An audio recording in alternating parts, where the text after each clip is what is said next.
Mes chers frères et sœurs, c'est toujours une joie pour moi de vous retrouver. J'espère que c'est pareil pour vous de me retrouver. En tout cas, aujourd'hui, j'ai un thème très intéressant et absolument vital pour notre époque. Il s'agit du jeûne. Évidemment, je vous présenterai le jeûne tel que la Vierge Marie nous en parle ici à Medjugorje, mais aussi évidemment en lien avec la parole de Dieu, ce qui est très très important. Alors, je sais que j'ai parlé avec beaucoup de pèlerins et je sais que dès qu'on parle du jeûne, il y a un petit malaise, il y a un petit quelque chose qui bloque, qui coince parce que le jeûne c'est difficile, c'est un renoncement qui nous coûte, etc. Oui, c'est un renoncement qui coûte, mais vous allez voir, quand je vais vous décrire les fruits du jeûne donnés par la Sainte Vierge, attention, et dont j'ai eu la preuve ici à Medjugorje, vous allez être des enthousiastes du jeûne. Voilà. D'abord, il faut vous dire que nous, les catholiques, nous pensons jeûner parce que le mercredi des cendres, on prend du poisson au lieu de la viande, ou bien le jeudi saint, on fait un certain jeûne. Bon, c'est bien, c'est ce que l'Église demande, c'est bien. Mais je crois qu'aujourd'hui, vu le déferlement du mal, eh bien, ça n'est pas assez, puisque on voit bien qu'on n'a pas empêché le mal de se propager. Alors, il faut savoir que dans toutes les religions, on jeûne. Tous les saints ont jeûné. Voyez. Et donc, les musulmans jeûnent, les hindous jeûnent, les bouddhistes jeûnent, les musulmans jeûnent, les orthodoxes, les catholiques, les protestants, tout le monde jeûne. Enfin, toutes les religions jeûnent. Et nous, les catholiques, on est un petit peu les bons derniers, il faut bien le dire. Vous savez que dans le 1er siècle de l'Église, un livre qui s'appelle le Didaché, c'est une trace très importante de ce qui se passait à ce moment-là. Et il est dit que, justement, ceux qui suivent le Seigneur jeûnent 2 jours par semaine. Et la Vierge, les apôtres jeûnaient 2 jours par semaine. On a aussi une trace dans l'évangile du pharisien et du publicain, où on voit 2 hommes monter au temple, et l'un est publicain, l'autre pharisien, et le pharisien se vante, oui, je suis tous les commandements, et je jeûne 2 jours par semaine. Il se vante, il est content de lui, il y a une certaine vaine gloire dans son discours, et quand il repart, il n'est pas justifié par Dieu, à cause de cette vaine gloire. Tandis que le publicain, qui est un pécheur notoire, un pécheur public, voyez, mais il se frappe la poitrine, parce qu'il sait qu'il est pécheur. Il est reparti justifié. Voyez, donc, ce qui est important dans le jeûne, alors je commence tout de suite avec ça, c'est de jeûner avec le cœur, de jeûner avec humilité, de jeûner sans se faire remarquer. C'est bien de cacher son jeûne, si on le peut, c'est pas toujours possible, mais de faire avec discrétion le jeûne. Alors, je voudrais tout de suite venir aux fruits du jeûne pour commencer par vous encourager. D'abord, le jeûne, c'est évident dans toute la parole de Dieu, mais aussi dans la vie de l'Église. Le jeûne chasse les démons. Le jeûne est un instrument extrêmement puissant contre le mal. D'ailleurs, la Vierge l'a dit, celui qui jeûne n'a pas peur du mal. Celui qui prie n'a pas peur de l'avenir, et celui qui jeûne n'a pas peur du mal. Alors, il y a pas mal de messages, je vais vous en lire tout à l'heure. Et ce que je voudrais souligner surtout, c'est ce fameux épisode où on voit Jésus qui descend de la montagne de la transfiguration avec Pierre, Jacques et Jean, après une expérience extraordinaire, et voilà qu'il retombe un peu dans la réalité terrible de cette terre. C'est un jeune qui est possédé du démon, et le Père se plaint auprès de Jésus que ses apôtres, donc les 9 qui étaient restés en bas, n'ont pas pu chasser le démon de son fils. Et quand les apôtres ont pris Jésus un petit peu en privé pour lui demander pourquoi, il y a 2 réponses. La première réponse est cette espèce-là ne se chasse que par le jeûne et la prière. Voyez. Alors dans certaines Bibles, ils ont enlevé le mot jeûne, mais dans l'original, il y est le mot jeûne. Alors ne l'enlevez pas et rajoutez-le au petit crayon si jamais vous ne l'avez pas. Par le jeûne et la prière seulement, on peut chasser cette espèce-là, donc la plus féroce évidemment. La deuxième réponse que le Seigneur donne, c'est vous n'avez pas eu assez de foi. Et ça c'est important parce que la foi, je le dis souvent, la foi, émouna en hébreu, c'est l'adhésion au Christ. Et si on adhère au Christ, on adhère à sa puissance. Le Seigneur nous communique sa puissance. Par la foi, nous recevons de Jésus, j'allais dire, ses qualités. Par cette adhésion à Jésus, nous recevons ses pouvoirs et sa possibilité de faire des miracles qui est donnée par le Père, voyez. Donc plus nous avons la foi, plus nous ressemblons à Jésus et plus nous agissons comme Jésus, voyez. Moi personnellement, j'avais été très très très abîmée entre guillemets par le fait de pratiquer l'occultisme, le spiritisme, la divination, etc. Et donc j'ai failli, bon, vous connaissez un peu l'histoire peut-être, j'ai failli me suicider tellement j'étais mal, vraiment. Eh bien c'est par une personne qui m'a délivrée, qui avait une grande foi, et je crois que c'est sa foi qui a fait que j'ai pu être délivrée instantanément, pour ainsi dire, de ce mal qui m'habitait, de ces démons qui m'habitaient. Voyez donc, par le jeûne et la prière, on peut chasser les démons, on peut chasser le mal. Donc ça, c'est très important aujourd'hui, et je crois que c'est une invitation pressante de la Vierge. Je vais vous lire quelques messages, comme je vous les ai promis, un petit peu en vrac comme ça. Alors, c'est un message du 2 mars 2013. Avec votre prière et votre jeûne, par sa croix, mon Fils chassera les ténèbres qui veulent vous entourer et régner sur vous. Vous serez bénédiction et espérance pour tous ces pécheurs qui errent dans les ténèbres du péché. Un autre message du 2 mai 2013. Que la prière et le jeûne vous fortifient, chers enfants, afin que vous puissiez vivre comme le Père Céleste le désire, afin que votre vie bénisse ceux que vous rencontrez, afin que vous soyez un avec le Père Céleste et avec mon Fils. Notre message, renouvelez le jeûne et la prière, car Satan est malin, et il attire beaucoup de cœurs au péché et à la perdition. Je vous appelle à la sainteté, petits enfants.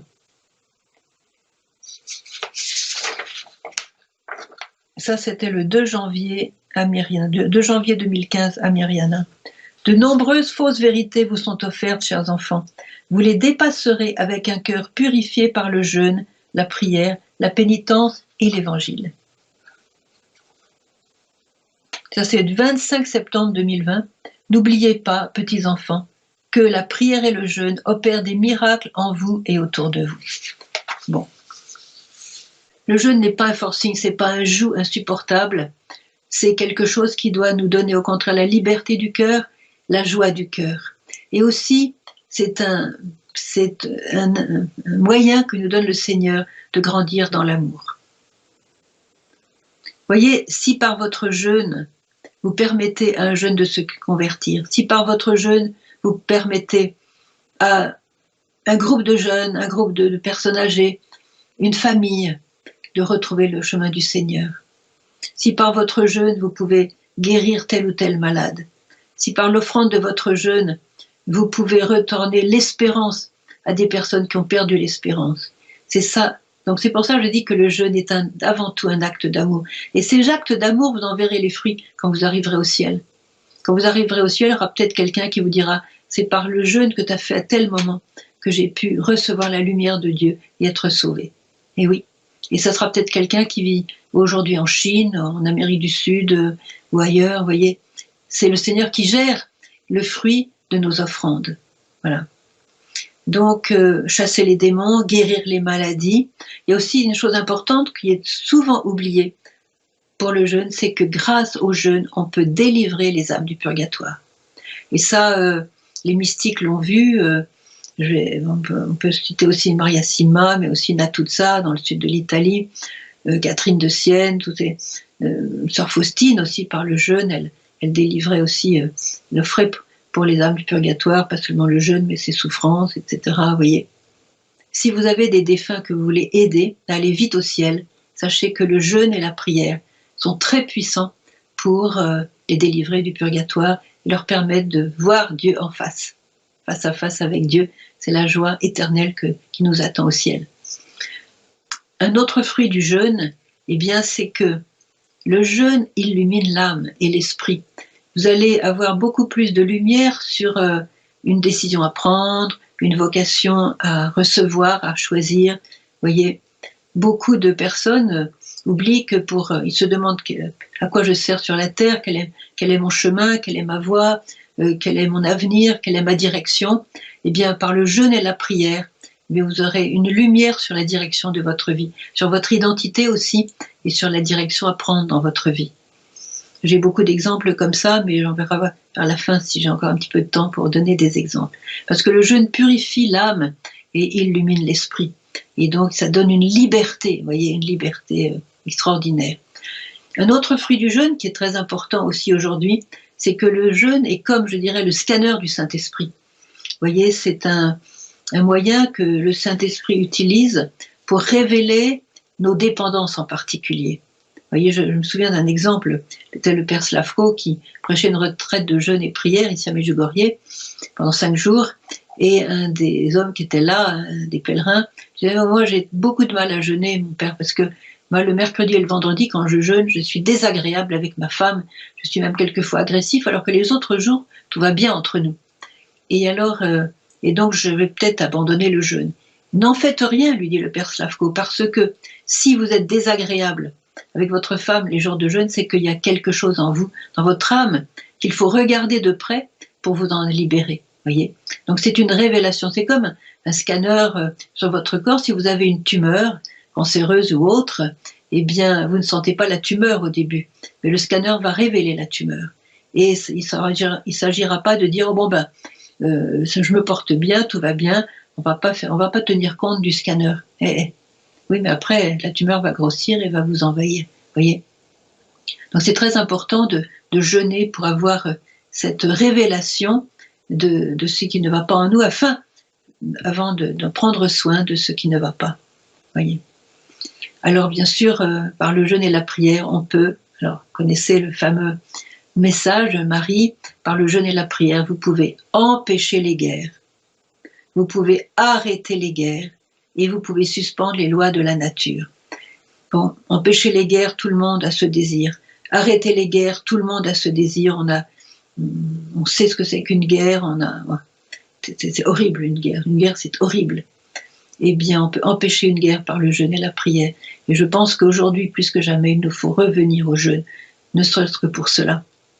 Et puis, le jeûne et la prière, seulement, nous dit Jésus, par le jeûne et la prière, vous pouvez suspendre les lois naturelles, c'est-à-dire vous pouvez empêcher un tremblement de terre, vous pouvez empêcher un tsunami, vous pouvez empêcher une avalanche, vous pouvez empêcher une inondation, un incendie, vous voyez, et cela, un incendie dans votre famille, vous pouvez empêcher un tremblement de terre aussi dans votre région.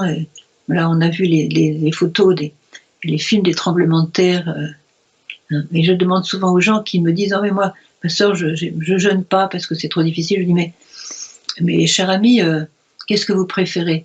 Réparer les dégâts d'un tremblement de terre ou d'une avalanche, ou bien jeûner au pain et à l'eau le mercredi et le vendredi? Ah mais moi je préfère jeûner. Eh bien faites-le. Revenez au jeûne et à la prière, nous dit Marie. Alors, il y a d'autres fruits du jeûne. Bon ben là, il y a aussi, je voudrais appuyer sur un passage très connu de la Bible, c'est le prophète Jonas. Vous savez que la ville de Ninive se trouvait dans un grand péché, et Dieu a envoyé le prophète Jonas pour proclamer que, voilà ce qu'il a proclamé. Je lis dans le chapitre 3 du prophète Jonas, il a traversé toute la ville qui était très très grande, et il disait, voilà, « Encore 40 jours et Ninive sera détruite. » Alors les gens de Ninive eurent une foi en Dieu, ils publièrent un jeûne et se revêtirent de sacs, depuis le plus grand jusqu'au plus petit. Alors même le roi de Ninive, ça a commencé aussi son jeûne, si bien qu'à la fin du chapitre, qu'est-ce qu'on voit?